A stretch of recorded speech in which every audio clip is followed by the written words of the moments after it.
哋呢班新加坡仔，撐過計生活艱難，真係死俾你睇。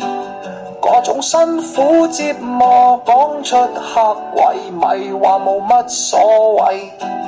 努力讀書為咗兩餐，畢業揾工比中途都更難。覺住做乜嘢都要搶，計稅咁多都要出。冇車以為有地鐵可以使，點知隔一仆街真係實際。返工遲到 boss 發威，仲話我去偷雞。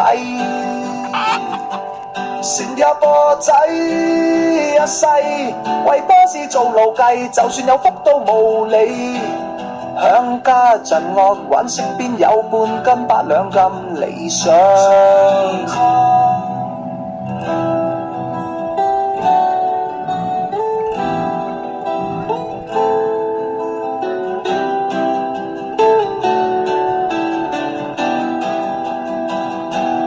我哋呢班新加坡仔想買屋要等到下世。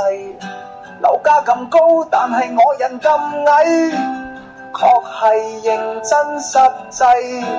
想同 boss 傾一下計，點知佢話會排第一位，計同答講真係冇謂，唔通要我試 good 去賣死晒。